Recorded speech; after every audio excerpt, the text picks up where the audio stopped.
Hey, today I'm going to talk about what Agile Product Management is and probably why it's important for you. As well, I will compare a little bit with more traditional product management that it's still going on out there. When I started working in the early 2000s in a tech company, at that point, the Agile Manifesto was just barely released.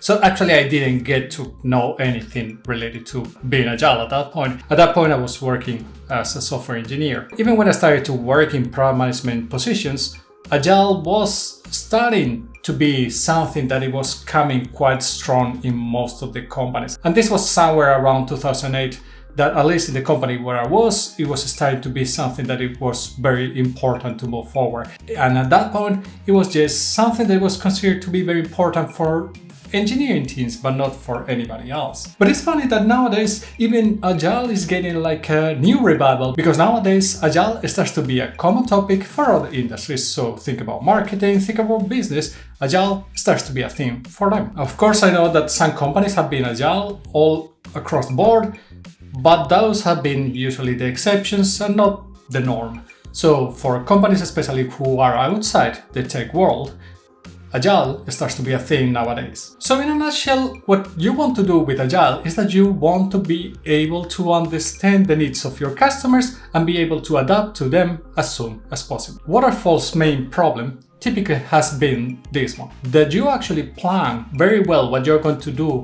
over a very long period of time, potentially even a year. You define what is going to be my roadmap, what are going to be the things that I'm going to be doing. This means that if I do my plan and I start executing on it, and after a week I hear a request from a customer asking that they need certain thing, this might be really important and it might be into a certain direction, but it's really big and it's going to affect basically the whole roadmap that I had just set up and I've just started executing on. This means that potentially these customers are not going to get that new feature or that request that they're having executed and implemented on the roadmap for at least 1 year. And this is not a very good situation to be, especially if you want to be customer-centric. If you want to hear more about what Agile is, I will link a video in the description or in the pinned comment down below. But Agile doesn't mean at all that you are not having any direction. It just means that you are humble enough to understand that you don't necessarily know how to get to that point, that you don't know how to get to that vision. So let's take an example. It's not the first one, I'm taking that one, so let's talk about Tesla again. So when you think about Tesla wants to change the impact that transportation has on the environment. In order to do this, they want to change the way that these cars are powered. So they come with an electric vehicle. So far, so good. We have identified a problem, potentially we have identified a solution. But once you have defined this solution, this gives me a goal. I know where I want to be in the future, but I don't know necessarily how I had to get there. And this is why you want to be Agile. You understand what my goal is. We want to build those electric vehicles. We want to change the impact of transportation in the environment, but the reality is that we don't know necessarily all the steps to get to there. So in order to be an Agile product manager, what you have to do is that you have to all the time validate and understand what the problem of your customer is and how your potential solution might be changing over time. So you know that in order to get to that solution, you have to start with an MVP. You have to start small. Think about what Tesla did in the beginning with the Roadster. They didn't even produce a car, they just took another car and put an electric engine inside that car. So give those prototypes to your users, validate them, and understand if they are solving the problem. When you are an Agile Product Manager, you know you have to talk also a lot with your customers to understand better what the problems are they are having, but also on the solutions that you're building and the potential prototypes that you're building. How do they perceive them? What is their feedback? What is their input? So you want to make sure that you involve them early on in the process of development so you don't do it too late, like typically in Waterfall you would do it. So you do it early on so you could adapt in case that the direction that you're going is not exactly the one that is going to work the best. As I said earlier, Agile doesn't mean not to have any direction. You want to be able to set up a vision, but also strategies and things that are going to help you get there. So coming back to the example of Tesla, you could say that the strategies, the main one is of course produce electric vehicles, but there's different strategies like producing a network that can charge those vehicles when there is not an existing network out there. Those are the superchargers. There is also another strategy for Tesla, which is based around AI and full self-driving cars, which is something that other cars are not providing or not bringing to the degree that Tesla is providing. This is providing them a USP, a unique selling point compared to their competition. Another one could be the over-the-air updates. This is something that pretty much was unheard of in the automotive industry until Tesla brought it in. Those are the themes, these are the strategies that are going to make sure that Tesla can achieve the vision that they want to get. And not all of them are having a direct impact on the main vision of Tesla, which is changing the impact that we have in the environment. But they're going to make their cars much more appealing for the users, which in practice is going to mean that there's going to be a much better adoption for the products that Tesla is creating. Being agile means that you also know that you have to develop in small increments, that you want to deliver value to your customers continuously and evolve your product at a good pace so people can get and take benefit of the developments that you're doing as soon as they are ready. And you also want to get those ones in the hands of the users as soon as possible so you can get feedback and actually potentially adapt if need be. Of course, you want to be cross-functional. You want to make sure that you're working with all the other teams that are involved in the organization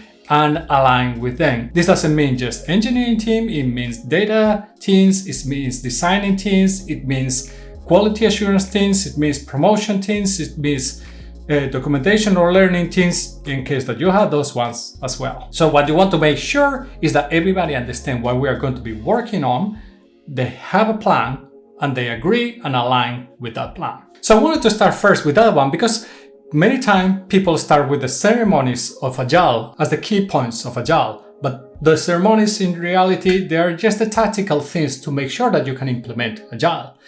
In order to actually get this done, this is why you had the ceremonies. And I can call it ceremonies or you can call it a cycle. It doesn't matter. In reality, what you're going to have then in Agile is that you are going to have a planning phase when you plan what is going to be the work that you're going to do. Then you're going to have an implementation period where you're developing and executing on that plan. This one usually is going to have the sprints, which can be from 1 to 3 weeks, depends on the company. Oh, and then of course you have the almost mythical nowadays daily stand-up. Because daily stand-up is Agile. No, wait.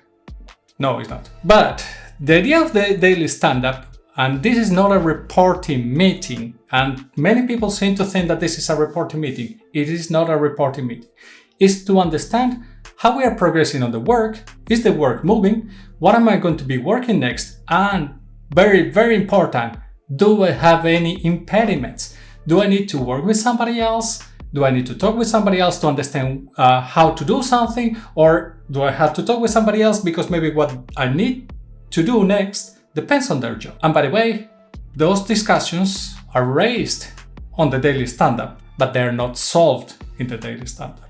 It's supposed to be a very short meeting, not a 1 hour long meeting, not even 30 minutes. Then you have a review meeting. In the review meeting, you want to understand what has been done, have we achieved the goals that we had, and understand in the future if the way that we have been planning is realistic or not. Also, you have the retrospective. People tend to confuse sometimes these two and sometimes maybe skip one of them completely.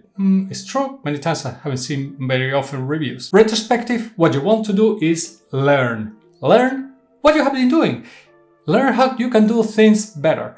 The idea with the retrospective is that you look into what has worked in the past, what has worked in the previous iteration, however you call it, this previous set of sprints, and what can we try in the future that is going to take us to a better place. I try not to do this in the what has worked and what has not worked, because usually when you go into the what has not worked, that can be a blame game really soon, really fast. So trying to focus on how you can improve it is usually going to put people's minds in, okay, try to identify things that I might have done wrong and how can I do them better? Or somebody that has identified what I have done wrong, and instead of complaining about how I have done it wrong, trying to suggest on how we could do it better in the future. And then you go into the cycle. And this is why this is called an iterative way of working, because you are all the time in the cycle of planning, executing, releasing, reviewing, and